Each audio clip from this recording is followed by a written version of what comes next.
Shalom shalom, amahoro y'Imana abane nawe. Turakomeje twiga ijambo ry'Imana. Uwitegereza mu mategeko y'Uwiteka atera umudendezo. Amategeko y'Uwiteka aranezeza, azana amahoro yo mu mutima, amahoro menshi arenze uko umuntu yabitekereza. Amahoro ufite ni Yesu Kristo, ni ijambo ry'Imana muri wowe. Ari nta jambo ry'Imana ufite, nta mahoro wagira. Turahirwa rero abitegereza mu mategeko y'Uwiteka atunganye. Reka dusome muri Yesaya 65, duhere ku murongo wa 2 tugeze ku murongo wa 7. Aravuga ngo, ariko ubwoko bw'abagome nabutegeraga amaboko umunsi ukira, bagendanaga ingeso mbi bakurikiza ibyo bibwira ubwabo. N'abantu bakoreraga ibindakaza imbere yanjye hato na hato, bagatambira ibitambo mu masambu yabo, bakosereza imibavu ku bicaniro byubakishijwe amatafari. Tugiye kwiga ku mbaraga za karande n'uburyo imbaraga z'Imana zikuraho iyo karande, ako kagozi kaguhuzaga na karande katumaga abana bawe bitwara uko bitari, ukagaca kubw'isengesho ukagacika. Hari ibyakozwe udahari utabizi, ariko ingaruka zikagera ku bana bawe zikakugeraho. Bibiliya rero nta kintu yasize, ibintu byose birimo. Ngo n'abantu bakorera ibindakaza imbere yanjye hato na hato, bagatambira ibitambo mu masambu yabo, bakosereza imibavu ku bicaniro byubakishijwe amatafari. Batambiye ibitambo ku bicaniro byubakishijwe amatafari. Wowe udahari ariko ukabona nawe bikubaho, ntabwo ubyiyumvisha, ubona bikabije.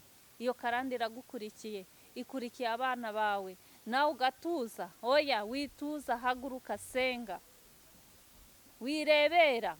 Ufite imbaraga zisenya ibicaniro bacaniye udahari, ukabisenya. Bakicara mu bituro, bakarara ahantu hihishe, bakarya inyama z'ingurube, kandi mu nzabya zabo hakabamo umufa w'inyama z'ibizira. Iyo ushaka gusenya iyo karande, iyo hari icyo wabonye, uracyatura imbere y'Imana. Si ngombwa ngo ujye imbere y'abantu cyatura ukivuge. Imbere y'Imana yo yabibonye wowe utarabaho, urabyatura, ibyuzi urabivuga, ukavuga ati Imana mbabarira, nabonye ibi n'ibi n'ibi bikorwa, ndabisenya mu izina rya Yesu. Iyo utabisenye warabibonye nk'ubwije ukuri, ntabwo Imana yakubabarira. Ariko icyo utabonye ntabwo wakizira. Bakavuga bati, hagarara ukwawe winyegera, kuko nkurusha gukiranuka. Abo bambera umwotsi wo mu mazuru n'umuriro waka ukiriza umunsi. Abo ngabo bagakora ibyo, hanyuma bakajya mu rusengero bakorosaho. Reka korosaho, urabizi ko byakozwe, ntiwigeze ubyihana, warabibonye. Ati njye sinabikozeho, byakozwe n'ababyeyi, ntabwo Imana yakubabarira. Warabibonye, ukorosaho, ukajya gukora umurimo w'Imana, ukaririmba, ukakora ibyo byose, ntabwo Imana ibibona. Worosaho, wapi, ntabwo Imana yakubona. Imirimo yawe yose ipfa ubusa. Ibyo korosaho biveho, ushyire hasi, usenye. Dore ibyo biranditswe imbere yanjye, sinzabyihorera. Imana iravuze ngo ntabwo izabyihorera. Burya yarabyanditse, kandi cyanditswe ntabwo gipfa kuvaho, ahubwo nzabyitura. Imana ikabyitura, ukabona ibintu bikubaho nawe birakuzengereje. Burya ni bya bindi byakozwe kera, ya karande, ndashaka ngo umenye guca karande ako kagozi ugace, wubake noneho hamera umuzi wo gukiranuka, w'umugisha, wo kugubwa neza. Iyo karande y'indwara iveho, iyo karande yo gukenyuka iveho, iracibwa nawe, Imana ikwishimira.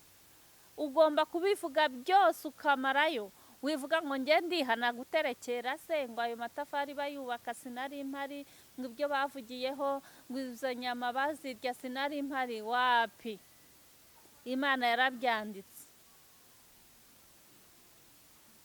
Imana iravuze ngo dore ibyo ngibyo bakoze nzabibitura, ahubwo nzabyitura. Ni koko nzabibitura bigere ku mitima yabo. Agahinda kakugeze ku mutima, agahinda karaguhinguranije, nawe ntuzi impamvu. Karande iranze iragukurikiye. Kubera iki? Ntabwo wabyihanye, ntabwo waciye ako kagozi. Ndagira ngo uyu munsi ufate umwanzuro wo guca ako kagozi kaguhuza na karande. Gukiranirwa kwanyu ubwanyu nuko abasogokuruza wanyu, gukiranirwa kwanyu ubwanyu, nawe ubwawe ntabwo wakiranutse. Noneho gerekaho nuko abasogokuruza wanyu. Iri ni ijambo ry'Imana riranditswe. Nzakubiturira hamwe.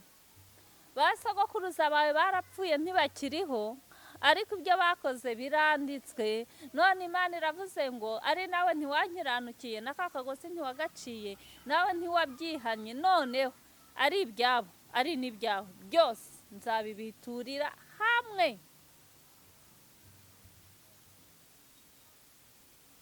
Niko Uwiteka avuga. Boserezaga imibavu ku misozi, bakantukishiriza ku dusozi, nicyo gituma nzabitura ibikwiriye ibyo bakoze, bikabagera mu mitima yabo. Imana ijambo ryayo irarikurikira. Nibivuze ngo yarabyanditse, yarabyanditse.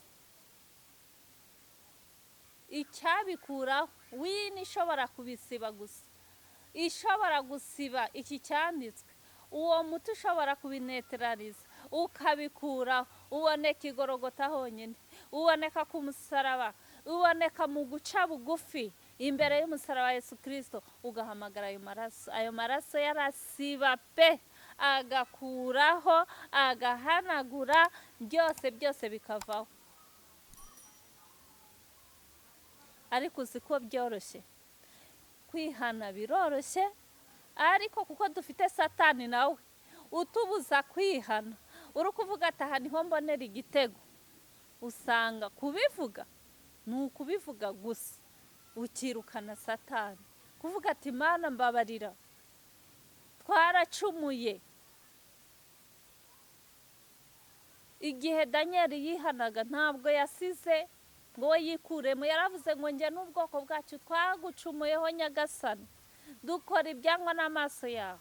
Nawe wari ukwiye kuvuga ati Mana twarakubabaje, twakoze ibyangwa n'amaso yawe, turaterekera, duha ibindi agaciro bitari Imana nyamana. Basogokuruza wacu bagiye ku gasozi baragutukisha.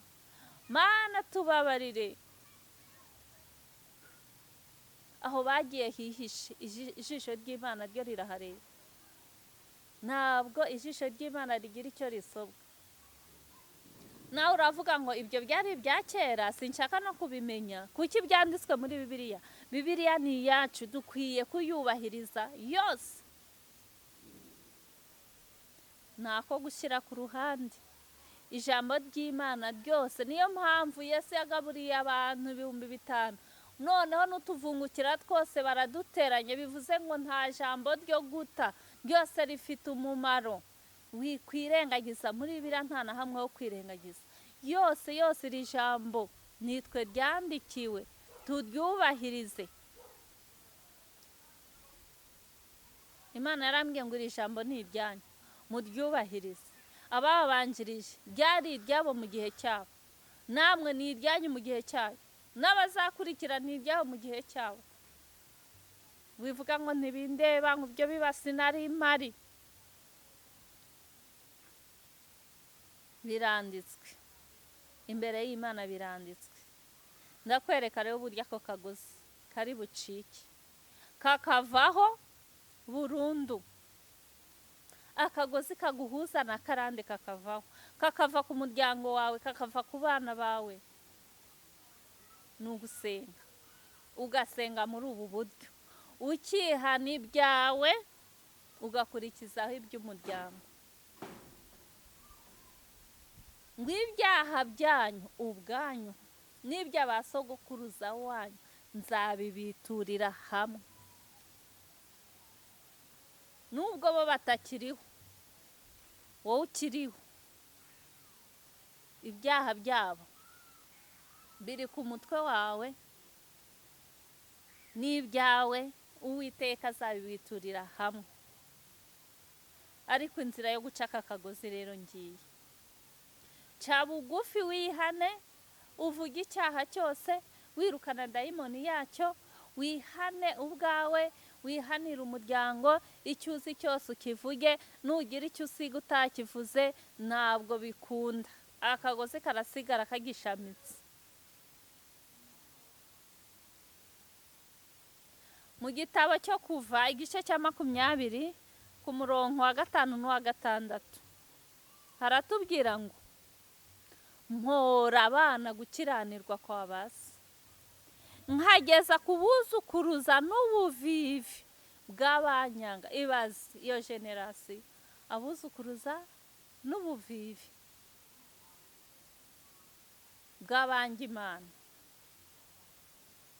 Ariko dore ukuntu akagozi gacika rero, ngo nkababarira. Ayiwe, Imana yacu ni nziza, irababarira rwose pe.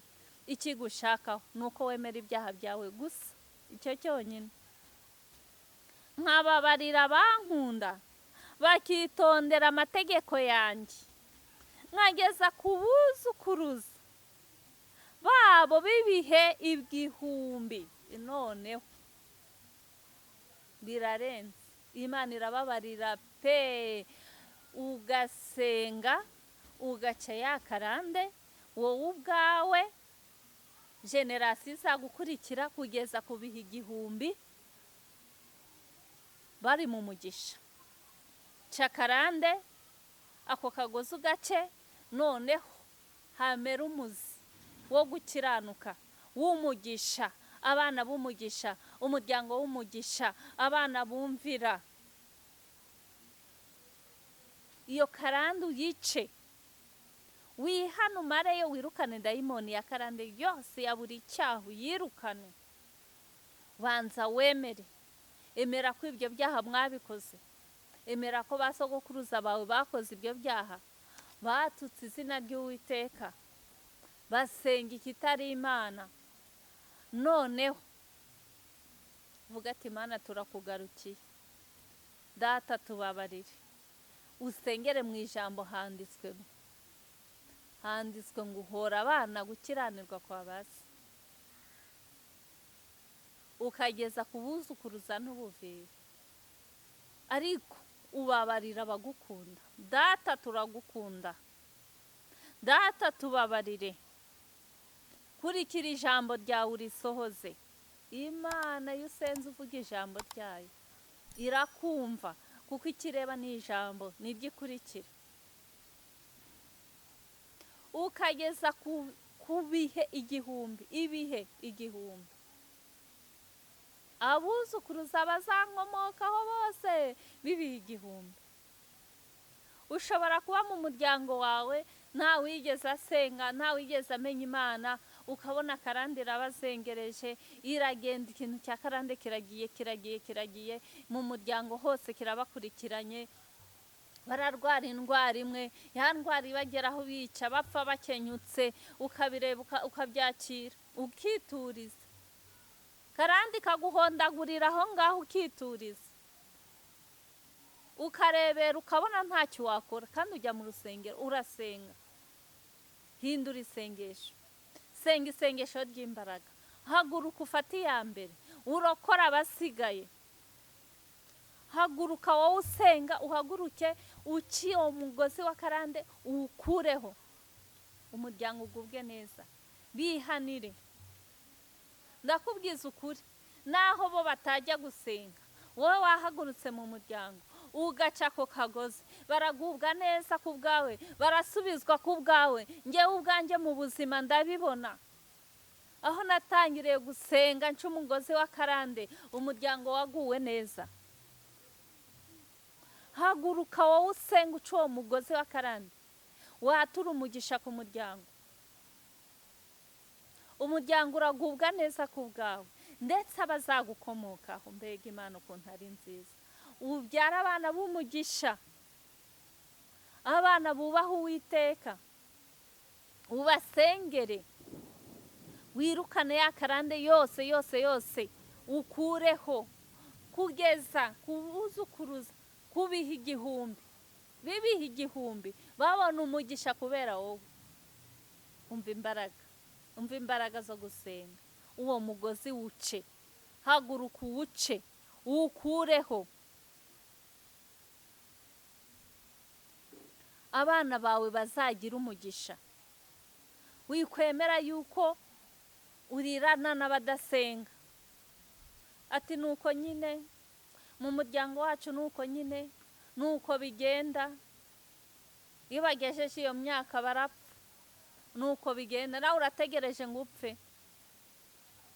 Wahagurutse ugasenga, urarebera, ati iyi ndwara nuko yaratuzengereje, ubara ugere kuri 5 6 bose bicwa n'iyo ndwara. Urumva bisanzwe? Urumva icyo kintu gisanzwe?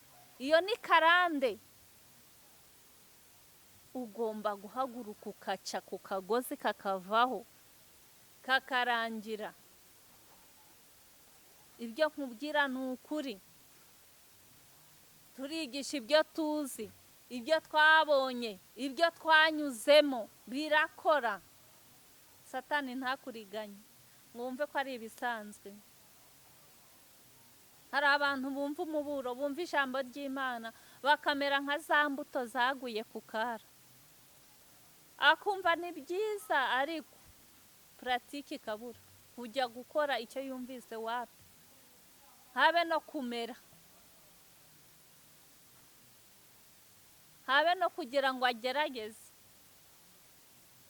avuga ati reka ibi bintu nanjye mbigerageze, reka ngerageze nsenge nciye umugozi wa karande ndebe ko byakunda. Ahubwo uteze umusaya, karande guhondagure, uratujije, uraryamye, uri mu maganya gusa. Ati karande y'inzoga, yo kunywa inzoga, nuko nyine mu muryango nuko bigenda, nuko bimeze. Hoya, haguruka usenge. Nigeze kujya gusengera umuntu, Imana yari intumye ati genda kuri ruriya rugo. Numva ntinye kujyayo, ndabanza nditinza, Imana ntiyanturiza. Uru rugo ntaza babamo, ntazi uko bimeze. Aho bigeze ndagenda, nagezeyo nsanga karande yarabahondaguye koko, yarabahondaguye. Bagira karande aho ntazi uko imeze, ariko yararandutse kuko bumviye ijambo ry'Imana.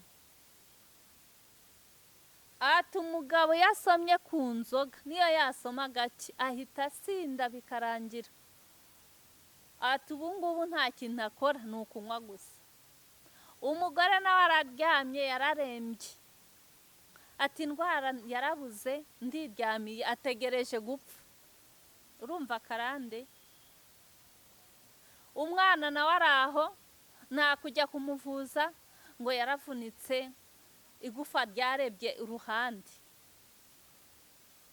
Ariko Imana ni nziza. Imana irabitegereza, ireba ukuntu baraho bateza umusaya gusa. Imana intumayo. Ngeze ndababwira ati rero Imana yambwiye ngo nzaha ngaha, sinari nzi n'umuntu n'umwe, mbigisha ijambo ry'Imana, maze mbigisha kuri iri jambo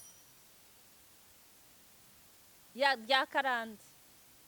Ati yo, uzi ko aratangira aratura, uzi ko twanywaga ku nzoga yo mu gacuma kamaze igihe tukakanywaho, ba nyogokuru bakaduha bakakavugiraho amagambo, kandi ntibasengaga.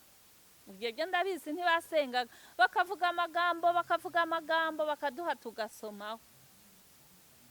Ati uzi ko wabona ariyo mpamvu niyo umugabo wanjye anyoye akayoga ahita asinda kandi anyoye gake.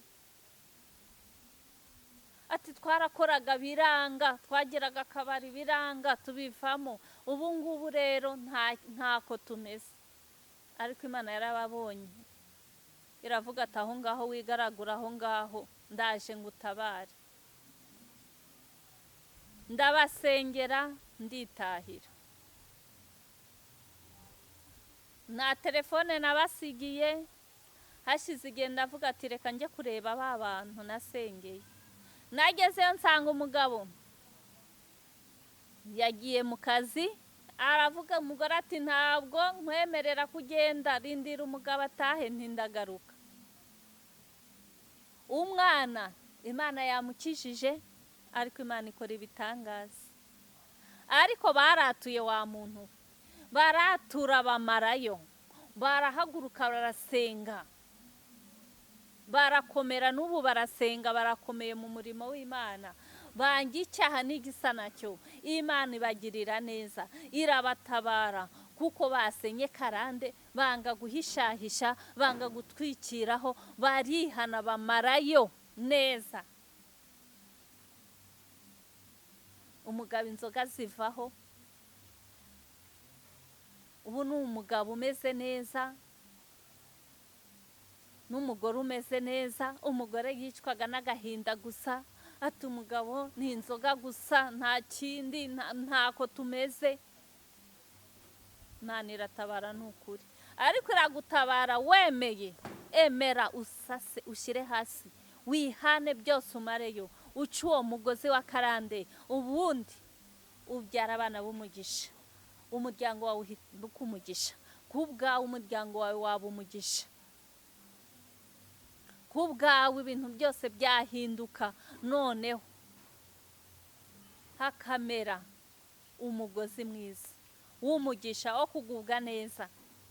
Nta handi biva rero, ni mu gusenga. Urasenga ugashanyaguza, ugakuraho ibizira byose, ukimika ubwami bw'Imana mu mutima wawe, mu rugo rwawe, mu bana bawe, ukabaturaho umugisha.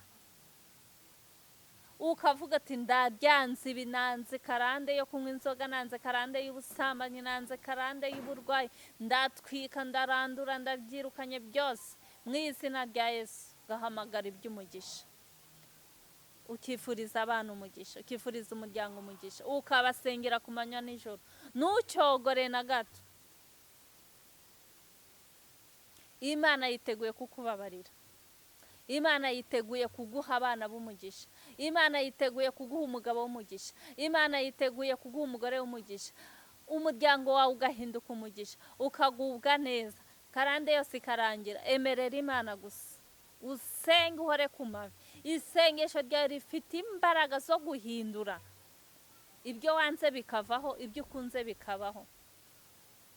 Wikwemera kuba mu maganya yo kuvuga ngo twese nuko iyo ndwara ntizatumara, ngo twese nuko nyine abana barananiranye, nuko na se yari uko, na sekuru yari uko, nuko bigenda. Hoya, vuga ngo stop, birarangiye. Uhaguruke usenge, urashoboye. Senga gusa, birakunda. Imana iduhana umugisha, Imana iduhe kuyumvira, Imana iduhe kwihana no kumarayo.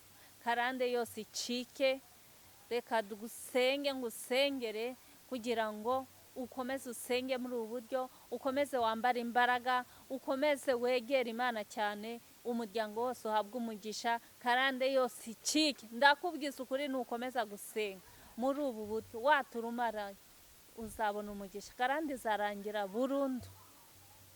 Uhoraho Mana nziza, turagushimye kubw'ijambo ryawe, utubwiye nyagasani yuko ibyaha byacu ubwacu na basogokuruza wacu uzabitwiturira hamwe, kuko bakurakaje, kuko baterekereye bagakora ibyangwa n'amaso yawe. Uwiteka ndakwinginze kugira ngo utubabarire ubwacu no kubw'imiryango yacu, utubabarire guterekera, utubabarire kunywa inzoga. Dayimoni yo kunywa inzoga ndakwirukanye mu izina rya Yesu, dayimoni yo guterekera ndakwirukanye mu izina rya Yesu. Ndaca umugozi wa karande wose mu izina rya Yesu. Ubwami bwawe nibuze muri twe, ndubaka gukiranuka, ndubaka umugisha n'abazankomokaho bose mu izina rya Yesu Kristo. Imbaraga za Satani ndazisenye mu izina rya Yesu Kristo. Urakoze, uragahora ku ngoma, ngaho imbaraga buri wese wumvise iri jambo kugira ngo arikurikize, kugira ngo ubwo yihana akamarayo umuhe imbabazi mwami Imana, kugira ngo karande yose icike, maze nyagasani abone umugisha, abone imbabazi zawe mu izina rya Yesu. Amen.